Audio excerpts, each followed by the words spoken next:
Over the past few years, people have made Christopher Nolan's trilogy a benchmark not only for Batman movies, but for the entire American cinema in such a way that 1989's Batman sometimes seems to have been completely forgotten by the fans. Yet, as we'll see later in this episode, it's a much more in-depth look at the relationship between Batman and the Joker than The Dark Knight.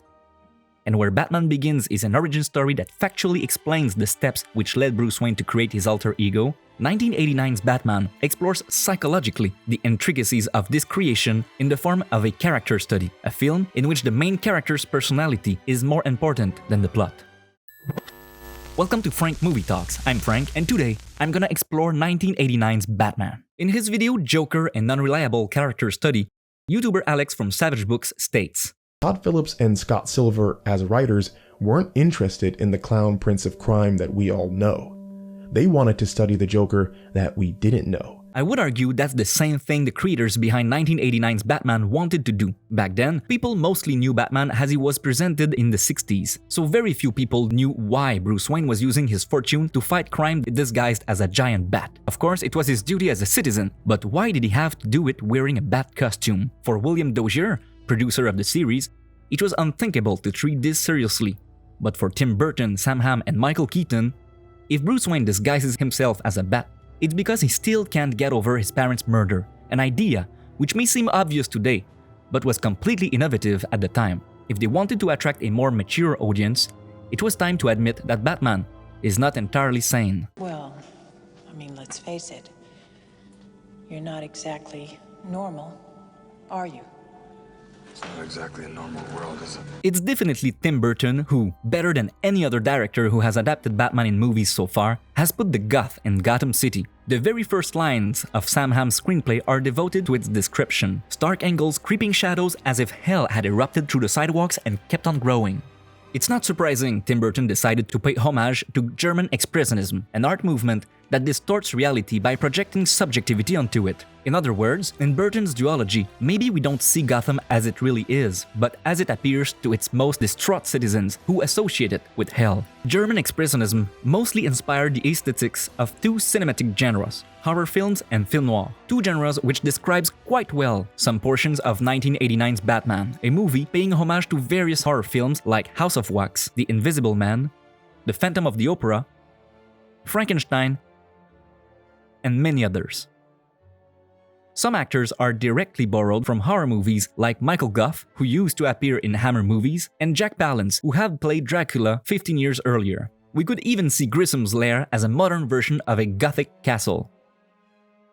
At other times, it's to film noir that 1989's Batman pays homage to. Granted, the film fails to make a femme fatale out of Vicky Vale, but the punks from the 1980s meet with gangsters from the 1930s and 40s. By the way, when does the film take place? If one closely looks at the international news reported in the newspapers, one realizes that it deals with events that took place in 1947. But the top-secret CIA documents that Joker stole to develop his laughing gas relate to the nerve gas experiments that were carried out in 1977. Did Gotham citizens decide to perpetually live in the 1940s? This would explain why, having traveled around the world, Batman has superior technology than the rest of the city, and why Vicky Vale, not native from Gotham, is a modern woman. Regardless, the city is clearly inspired by classic film noir, and Eckhart's character is a direct reference to Quinlan from Touch of Evil. Why, Eckhart, you ought to think about the future. Come on, read my future for me.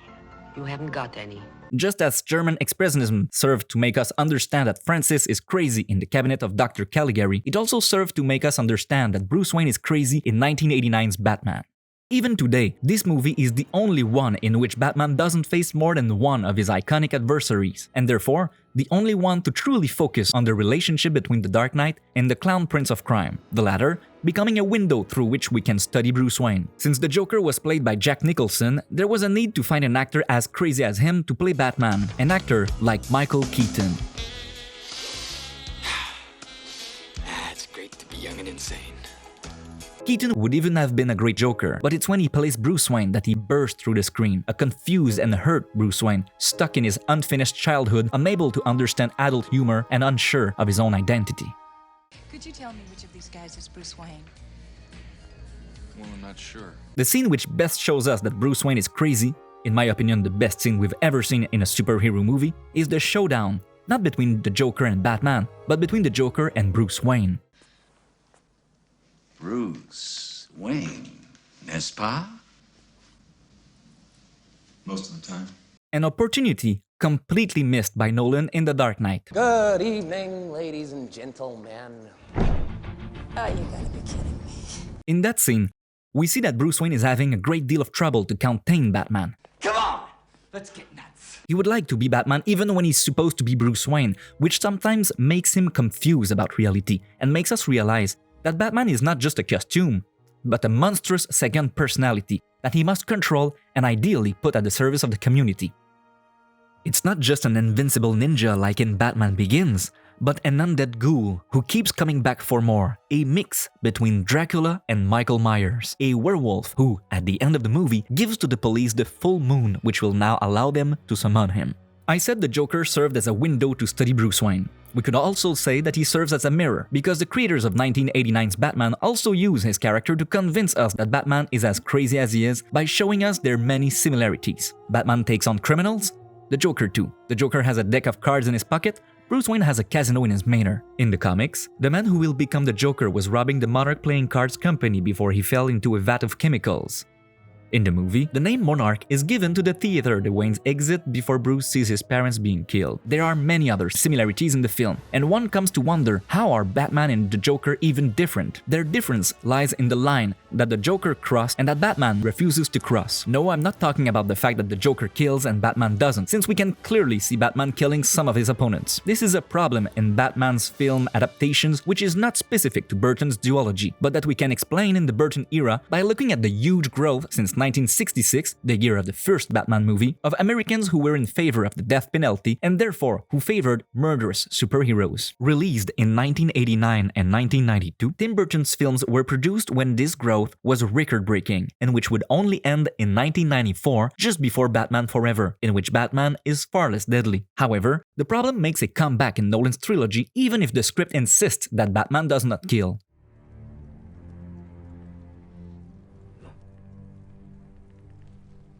I'm no executioner.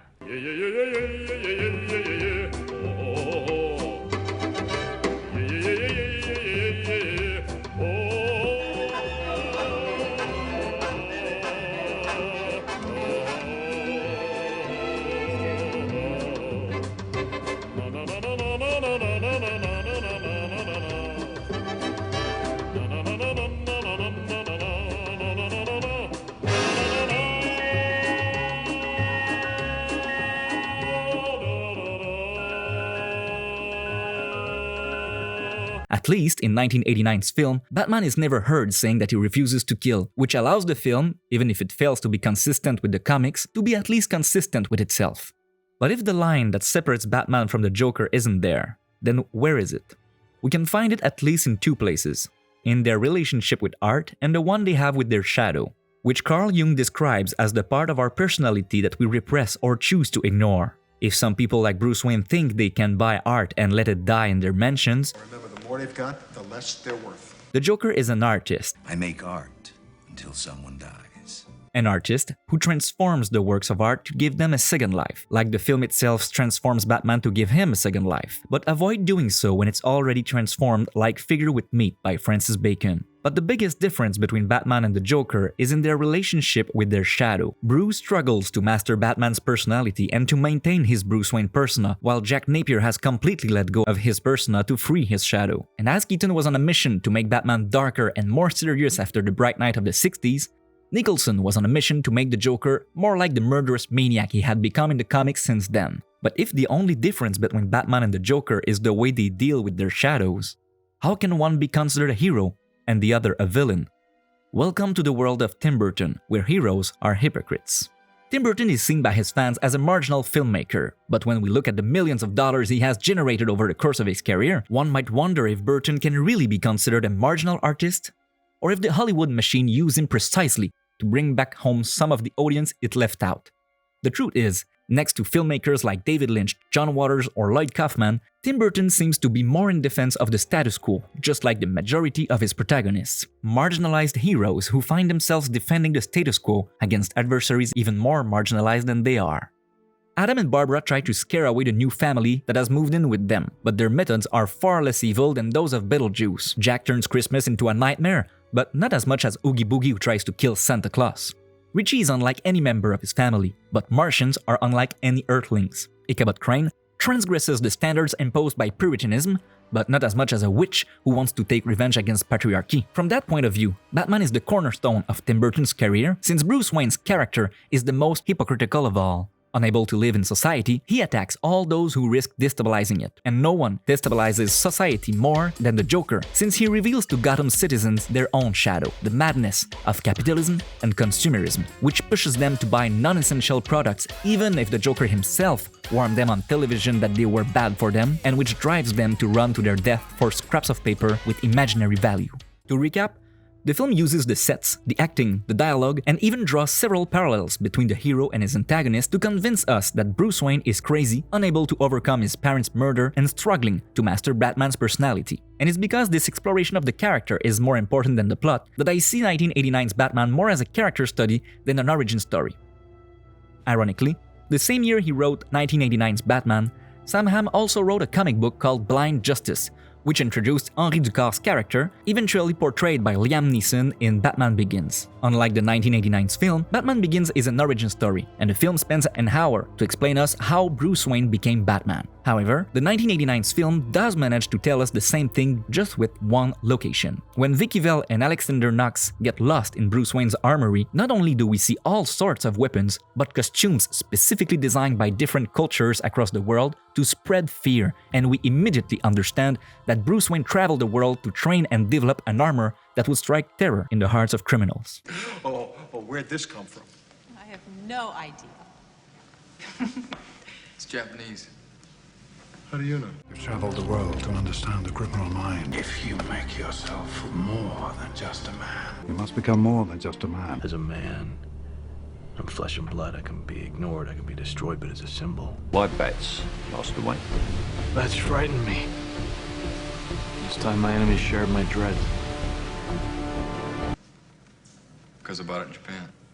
This scene shows us the how. Still, we have to know the why. And when we finally discover the trauma at the source of Batman, the scene remains ambiguous. Does Bruce honestly remember the man who killed his parents? Or is he rather convincing himself that it is Jack Napier to justify his crusade against the Joker and make sure that there is indeed a difference between them, that he is the hero and Joker the villain? Assuming this is the case, assuming that following the murder of his parents that he couldn't prevent, Batman endlessly prowls around where the crime took place and confronts all the criminals who closely or remotely resemble the murderer of his childhood until he ends up convincing himself and imposing this identity on Jack Napier. Assuming that all this has been thought by the writer, the director, the composer, they would have left clues to allow us to guess it, maybe an intertextual treasure hunt. That is, a series of references establishing a connection between 1989's Batman and another film. The similarity wouldn't end with a few shots like the ones paying homage to Citizen Kane and North by Northwest, but would span multiple scenes and maybe even part of the plot. Following a death he could not prevent, an investigator constantly prowls around the scene of the crime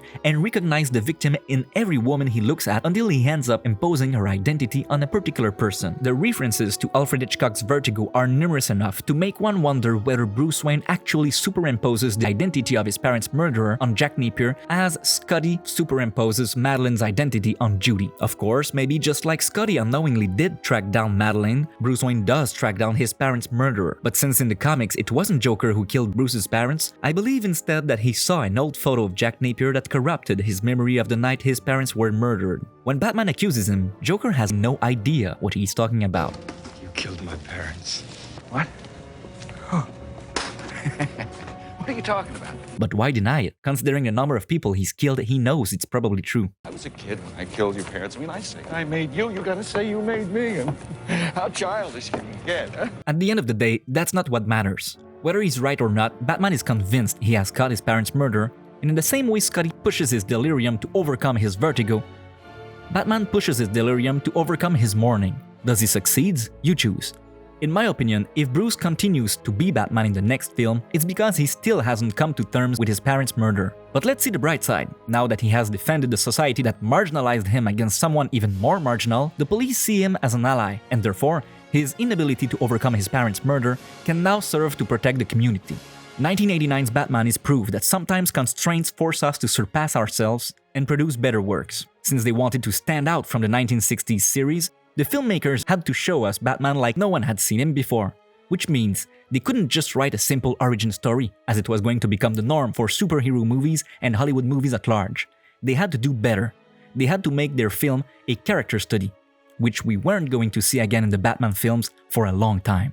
Thank you for watching. I hope you enjoyed this episode, and don't worry, we'll have the opportunity to explore Nolan's trilogy. Make sure to be there by subscribing to the channel, and like my surgeon always said, if you gotta go, go with a thumbs up.